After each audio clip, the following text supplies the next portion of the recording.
ครับการเรียนภาษาละนานั้นนะครับมันก็บ่ได้ยุ่งยากอะหยังนะครับใช้เวลาประมาณสัก3 ติดหรือ4 ติดนั่งเดือนนะอย่างเนี้ยนะครับมันก็พออ่านออกเขียนได้แล้วนะครับมันบ่จะยากอย่างนะครับมันก็คล้ายๆกับภาษาไทยนั่นแหละครับหลักการมันก็คือมันมาที่เดียวกันนะครับต้นกำเนิดมันมาที่เดียวกันนะครับมันก็เลยใกล้เคียงกันนะครับเปิ้นเฮาว่าใกล้เคียงกันนะครับมันจะยากน้อยก็คงตรงที่ว่าคนส่วนใหญ่เปิ้นบ่ฮู้นะครับเปิ้นบ่ฮู้ก็เปิ้นบ่ฮู้จะอ่านจั่งใดนะครับทีนี้มันการอธิบายเอาภาษาละนาน่ะมาอธิบายเนี่ยมันจะต้องอธิบายเป็นภาษาไทยนะครับมันก็คือเอาภาษาไทยมาเขียนนั่นน่ะมันก็คือเปิ้นเฮาว่าปริวัตินะครับทีนี้มันต่างคนต่างปริวัตินะครับ100 คนก็100แบบนะครับมันบ่เหมือนกันนะครับมันไปคนละทิศละทางนะครับถ้าทุกคนน่ะพยายามหันมาใช้หลักการเดียวกันนะครับมันก็แถมน้อยนะมันก็จะใกล้เคียงกันนะครับแล้วมันก็จะไปด้วยกันได้นะครับในส่วนตัวของผมนั้นนะครับผมใช้หลักการคือเอายึดถือข้อตกลงปริวัติภาษาธรรมล้านนาเนี่ยคือเป็นภาษาไทยนะครับปี28นะครับของสภามหาวิทยาลัยสภาวัฒนธรรมนะฮะมหาวิทยาลัยเชียงใหม่นะครับเปิ้นได้ตกลงกันไว้นะครับในปีนั้นนะครับเปิ้นจะมีการปริวัติภาษาธรรมล้านนาเนี่ยมาเป็นภาษาไทยนะมันก็เอาภาษาไทยมาเขียนเนี่ยนะเปิ้นจะมีอยู่3แบบนะครับแบบที่1นั้นนะครับเปิ้นจะใช้เขียนเอกสารสำคัญลักษิลาจารึกอย่างว่านั้นเปิ้นแปลออกมานะครับเพื่อเอาภาษาไทยมาเทียบแล้วมันก็จะต้องเทียบมาทุกตัวทุกอักษรนะครับทุกเครื่องหมายนะครับเป็นไม้กงไม้กังไลไม้สัตว์ไม้อย่างโมเปิ้นเอามาหมดนะครับเปิ้นเอามาหมดเปิ้นต้องเอามาหมดเลยนะครับอันนี้คือหลักการของแบบที่1นะครับเปิ้นจะเอาเทียบมาเป๊ะๆๆๆเลยนะครับทีนี้แบบที่2นะครับแบบที่2นี่จะคลายออกมาหน่อยนะครับก็คือการเอาอักษรไทยนั่นแหละครับยืมอักษรไทยมาปรับเทียบเพื่อเป็นอักษรล้านนาแล้วก็ประกอบคำขึ้นมาแบบภาษาไทยนะครับแบบภาษาไทยผสมผสานกันไปนะครับมีการบูรณะคำศัพท์ได้นะครับก็เขียนไปนะครับเมื่อก็มันจะน้อยหลักการมันจะน้อยกว่าแบบที่1น้อยนะครับก็อนุโลมเขียนไปคือบอกหมอหูเรื่องนี่นะครับคือเทียบเป็นตัวไปนะครับก็ส่วนใหญ่แล้วก็จะเอาไว้บันทึกนะครับบันทึกบันทึกไอ้คำทั่วไปนี่แหละครับตัวหนังสือทั่วไปนี่แหละแต่เวลาอ่านนั้นมันบ่สมควรให้คนทั่วไปอ่านนะครับเพราะว่ามันจะผิดเพี้ยนนะครับคนที่อ่านภาษาปริวัติแบบที่2ได้นั่นก็ต้องหู้ภาษาละนานะครับต้องเรียนภาษาละนามาถึงจะอ่านได้นะครับคนทั่วไปไม่สามารถที่จะอ่านได้นะครับก็คือหลักการอ่านนั่นมันจะต้องใช้หลักการภาษาละนานะครับอ่านนะครับเพราะนั้นคนทั่วไปอ่านบ่ได้นะครับอันแบบที่3แล้วครับแบบที่3นั้นหลักการก็คือการฟังเอาภาษาละนาเปิ้นอย่างไรนะครับอย่างไรก็เอาภาษาไทยเขียนไปจากนั้นนะครับเขียนไปจากนั้นนะครับเขียนไปจากนั้นนะครับก็อย่างว่านะครับมันก็จะมีปัญหาแต่น้อยนะครับปัญหาอยู่ว่าภาษาไทยนั้นเป็นระบบ5เสียงนะครับภาษาละนานั้นเป็นระบบ6เสียงนะครับเห็นไหมฮะจะเอา5เสียงมาเขียน6เสียงมันเขียนไม่ได้นะครับเขียนมันจะผิด มันเขียนมาได้นะครับเขียนมาได้ตรงที่ว่าเสียงภาษาละนานะมันมีเสียงเพิ่มขึ้นมาแถมตัวนะก็คือเสียงโทพิเศษนะฮะหรือโทเมืองนะครับวัดพระสิงห์เปิ้นฮ้องว่าเป็นตีเพี้ยนนะครับเห็นไหมอันเนี้ยมันแต่มันก็เสียงอันเดียวกันนะมันก็จะอยู่ในระหว่างเสียงโทปกติและเสียงตรีนั่นนะครับมันจะอยู่กึ่งกลางนั่นนะครับอันมันจะเพิ่มมั่มเสียงนะครับเสียงโทพิเศษนั่นนะครับถ้าเราเทียบโทนเสียงแล้วมันก็จะเท่ากับเสียงตีตายหรือเสียงตีสั้นของภาษาไทยนั่นแหละนะครับแต่เพียงแต่ว่าเสียงโทพิเศษเสียงโทเมืองเนี่ยมันจะยาวนะมันยาวกว่านะครับมันยาวกว่าเสียงตีตายของภาษาไทยนะครับเสี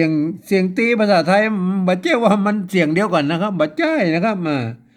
เสียงตียาวมันก็เสียงตียาวอย่างไม้มันเป็นเสียงตียาวนะครับแล้วก็เสียงตีสั้นอย่างว่ารถนะรถนะเห็นไหมไม้รถนะมันเสียงบ่เต้ากันนะครับรถมันเสียงบ่เต้ากันนะมันเพี้ยนกันไปนิดหนึ่งนะครับนิดหนึ่งนะครับผิดกันหนึ่งนิดนะครับเสียงตีตายเนี่ย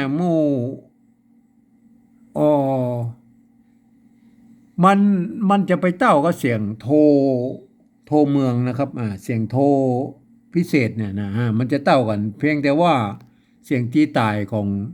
ภาษาไทยนั้นน่ะมันสั้นกว่าเฉยๆนะครับมันก็แต่มันอย่างว่านะในภาษาไทยนั้นเปิ้นบ่ได้กำหนดนะครับกำหนดว่ามีไม้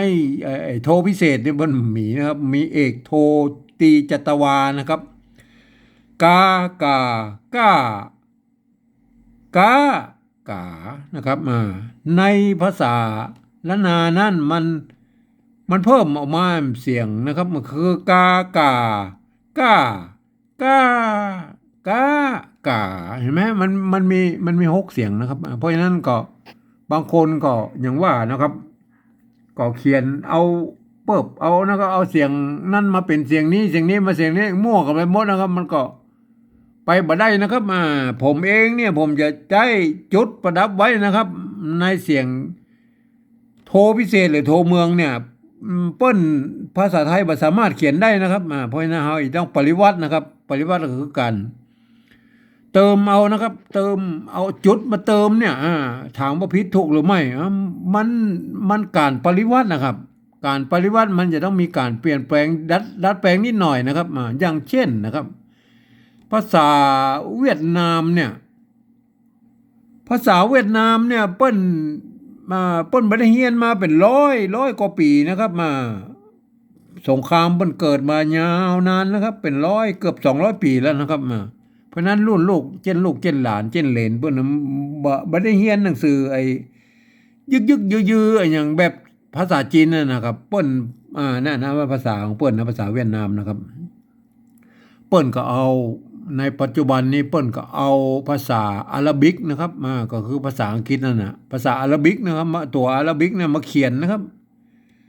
เขียนแล้วก็เปิ้นก็สะกดไปตามนั้นนะครับเสร็จแล้วมันเสียงวรรณยุกต์มันเปิ้นก็จะใช้จุดประกับบนนะครับใส่จุดบนจุดล่างขีดบนใส่หมวกนะครับหมวกก็ยังมีนะครับเห็นไหมมีเยอะแยะไปหมดนะครับภาษาเวียดนามนะแม่อันนี้คือเปิ้นเอาภาษาอังกฤษเอาภาษาอาหรับิกนะมาปริวัติเป็นภาษาของเปิ้นนะครับเห็นไหมครับอันนี้คือการปริวัตินะครับปริวัติภาษาจีนภาษารัสเซียภาษายูเครนภาษาเยอรมันฝรั่งเศสหมู่นี้เปิ้น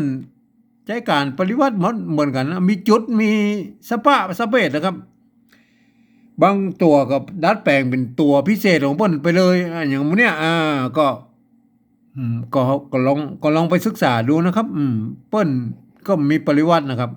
เพราะนั้น ภาษาละนานั่นน่ะถ้าจะให้มันครบเครื่องแต่แล้วนะครับการปริวัติภาษาละนานั่นน่ะเราเอาภาษาไทยมาเขียนนะครับเมื่อภาษามันเขียนมาได้นะครับเมื่อมันเขียนมาได้เราจะเอามั่วอันนั้นเป็นอันนี้อันนี้เป็นอันนั้นมันมันบ่เป็นสากลนะครับมันบ่เป็นสากลเพราะฉะนั้นผมก็พยายามเน้นให้มันเป็นสากลนะครับก็คือเอาหลักการของข้อตกลงปี28นั่นนะมาเป็นหลักนะครับหลักมันไว้ได้ครับก็เอาไว้อย่างนั้นนะแต่ถ้าว่ามันจุดที่ว่าเพราะมันจุดด้อยจุดที่ว่ามันด้อยก็คือภาษาไทยมันเขียนมาได้เนี่ยเขาก็ดัดแปลงเอานะครับก็นิดหน่อยนะก็เอาภาษาไทยดัดแปลงนิดหน่อยนะครับใส่จุดคำว่าเสียงโทพิเศษเนี่ยนะเสียงโทเมืองเนี่ย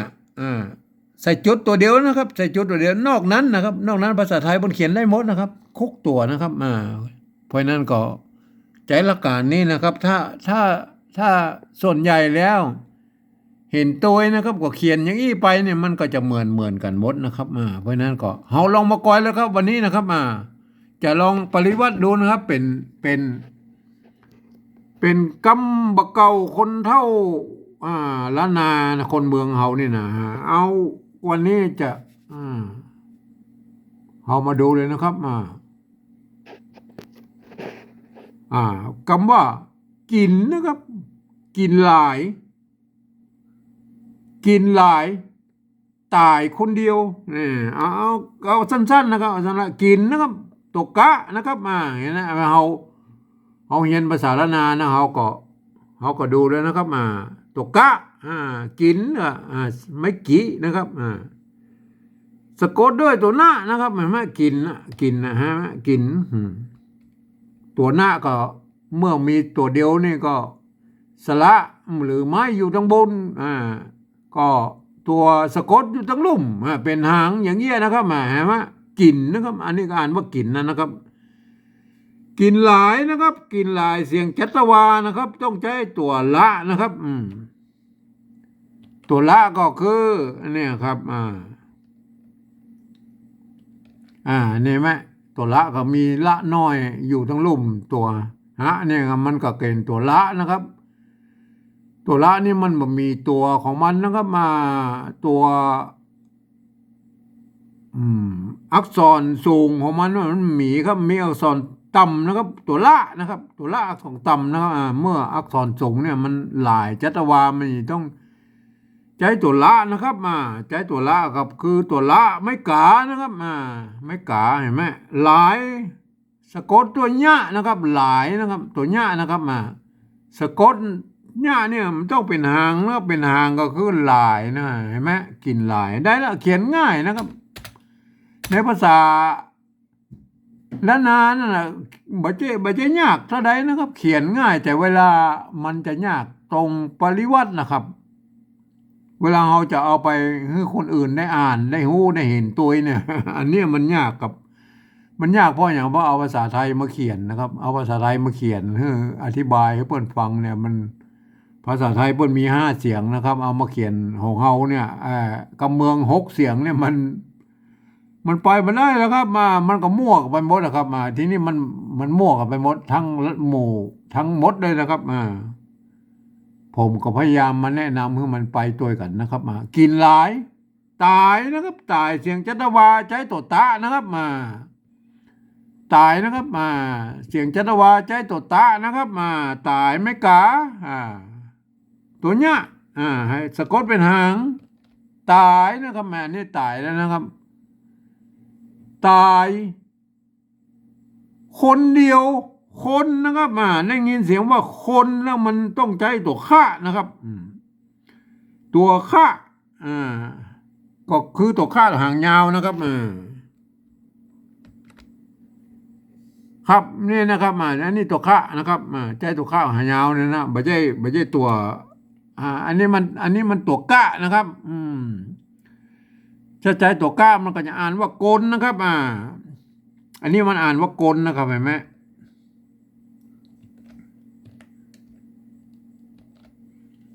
อันนี้อ่านว่ากลนะครับเนี่ยเห็นไหมอันนี้อ่านว่ากลนะครับมันเป็นตัวกะนะเป็นตัวกอนะครับกอเมืองนะครับนะมันเป็นตัวกะอักษรต่ำนะครับ อ่านว่ากลนะครับถ้าจะชื่อมันเป็นคนแล้วก็ตัวนี้นะครับตัวข้าหางยาวนี่นะครับ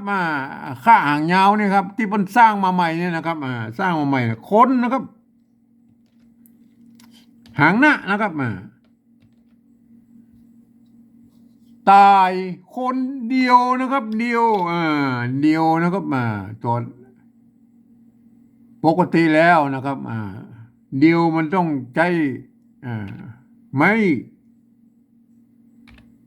ม่เกี่ยนะครับเห็นไหมต้องใช้ไม่เกี่ยนะครับ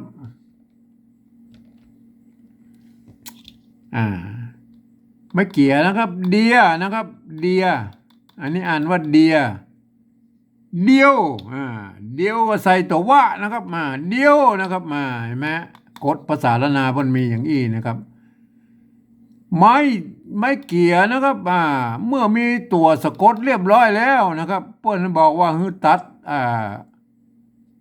ไม่เกี่ยวไม่เหียนะครับมันบัดต้องมันยาวนะบัดต้องมันยาวนะเหลือเต้าอี้นะครับแม่ได้ละให้ภาษาละนามมันจะยากนะครับกินลายตายคนเดียวเห็นไหมกินลายตายคนเดียวที่นี่เราจะเอามาเขียนเอาภาษาไทยมาเขียนเนี่ยมันจะยุ่งยากตอนนี้นะครับก็คือภาษาไทยมาเขียนนะเอาถึงแบบที่หนึ่งเนี่ยเราบอกถึงละเราบอกถึงละเรามาถึงแบบที่สองนะครับ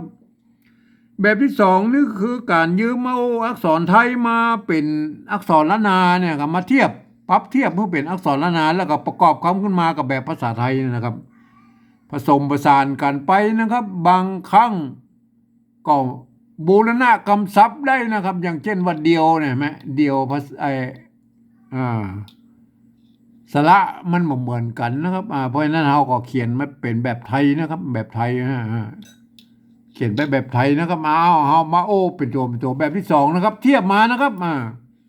เทียบมาคือกินตัวกินเนี่ยมันมีตัวกะนะครับ เอาตัวกอไก่เทียบมาเห็นไหมกินนะครับ ไม้กี้กับสระอีนะครับไม้กี้กับสระอีนะครับตัวหางหน้านี่นะครับหางหน้ากลัวตัวนอนหนูนะครับ เอานอนตัวหน้าก็เอานอนหนูมาเทียบกินอันเนี้ย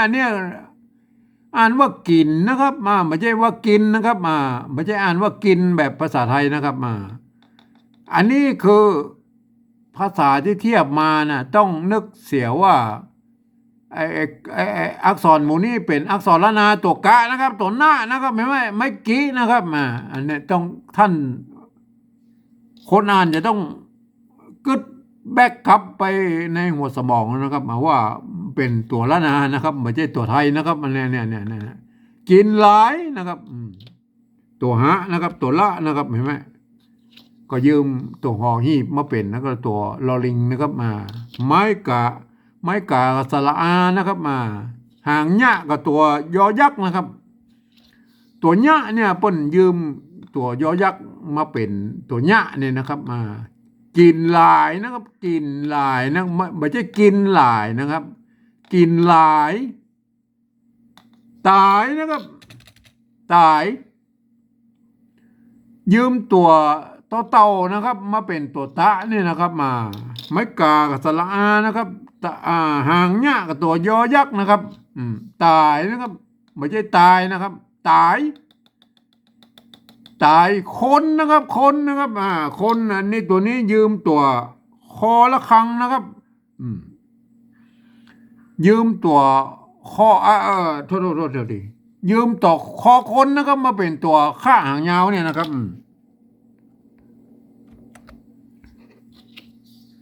ยืมตัวคอคนนะครับยืมตัวคอคนให้มาเทียบเมื่อเป็นตัวข้าหางยาวนี่นะครับไอ้ไม้กงนี่มีไม้กงเนี่ยมันแบบที่หนึ่งพอจะเอามาตัวนะครับอันนี้เขาปฏิวัติแบบที่สองนี่เขาบอกต้องเอามาแล้วเขาสัก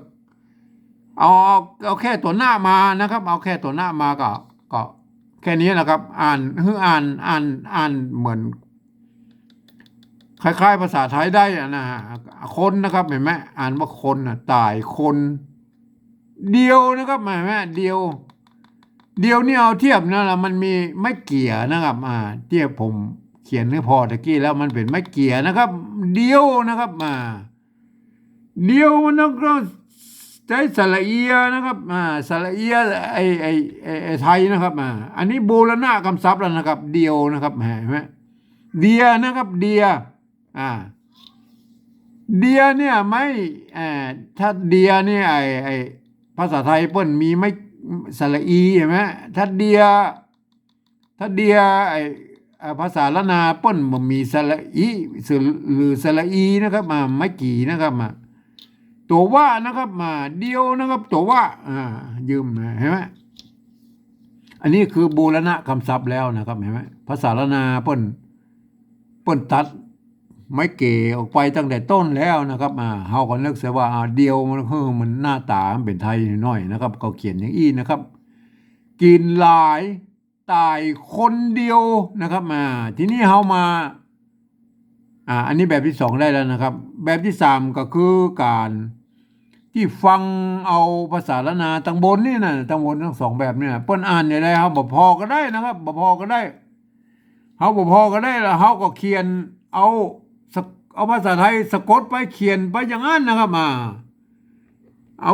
เฮาบ่พอแล้วตังบนมาละกินนะครับกินภาษาไทยมันเขียนอย่างไรนะครับสะกดไปเลยนะครับสะกดไปเลยกินนะครับอันนี้คนไทยเพิ่นอ่านไว้ได้เนี่ยคนไทยเพิ่นอ่านว่ากินนะครับตามหลักภาษาไทยเพิ่นอ่านว่ากิน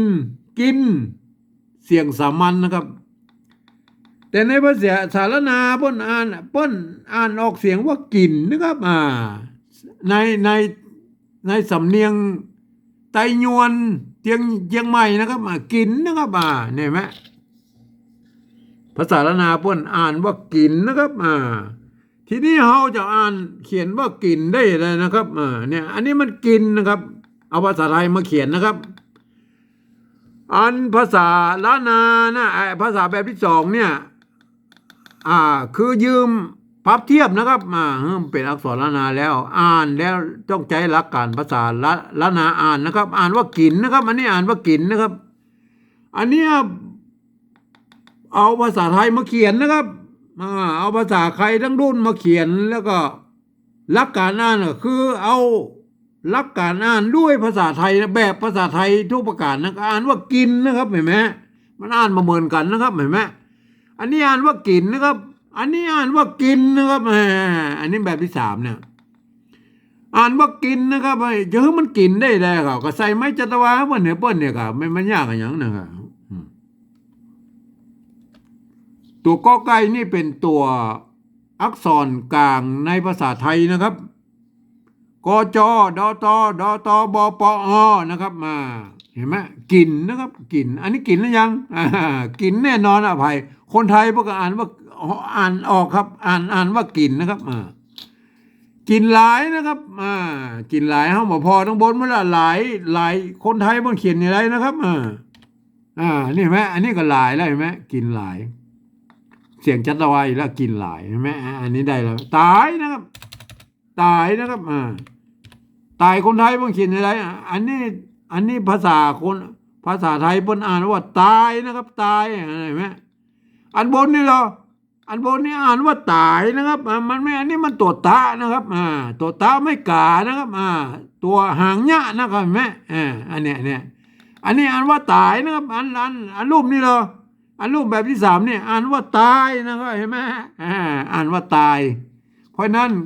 ก็เติมไม้จัตวาพวกเนี่ยนะครับเห็นไหมไม้จัตวาใส่ไปตายนะครับตัวต่อเต้าก็เป็นอักษรกลางตัวหนึ่งในภาษาไทยนะครับกจดตบปอนะครับเห็นไหมพันในกู้เสียงนะครับตายนะครับคนนะครับคนนะครับเฮาบ่พอทั้งบนหมดละคนภาษาไทยเนี่ยเพิ่นเอาตัวคอควายนะมาเขียนนะครับคนนะครับคนภาษาไทยพวกเอาเนี่ยนะครับเห็นไหม คนเอาคอควายมาเขียนนะครับคนคนในปฏิวัติแบบที่สองนี่ใช้ตัวคอคนนะครับเห็นไหม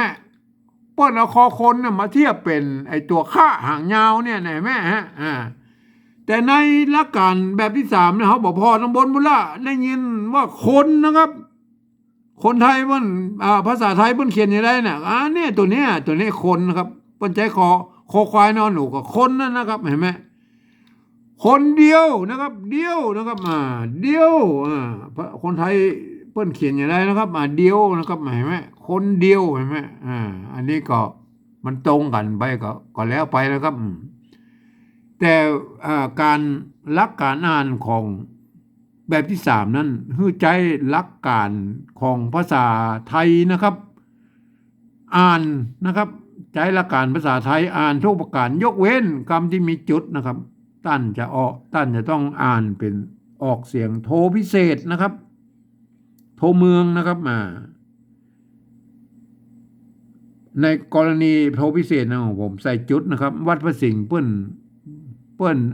ใจตัวเอียงนะครับมันก็แตกต่างกันไปนิดหน่อยแต่หลักการอันเดียวกันนะครับกินหลาย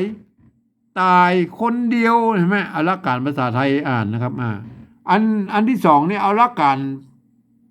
ภาษาละนาอ่านนะครับนึกเสียว่าตัวนี้เราเนี่ยเป็นอักษรละนานะครับ เทียบมากินหลายตายคนเดียวเห็นไหมครับ อันบนนี่เหรออันนี้อันภาษาละนานี่มันมีปัญหาเปิ้นบังคับอยู่ในตัวของมันอยู่แล้วนะครับคนที่เปิ้นเรียนภาษาละนาเปิ้นก็อ่านออกนะครับ กินลายตายคนเดียวนะครับเห็นไหมครับการมันจะยากตอนปริวัติภาษาเนี่ยนะครับท่านจะเอาอย่างใดให้มันเหมือนกันนะครับทั่วไปนะครับท่านก็เอาไปพิจารณากันนะครับวันนี้ก็ขอบรรยายเพียงแค่นี้นะครับ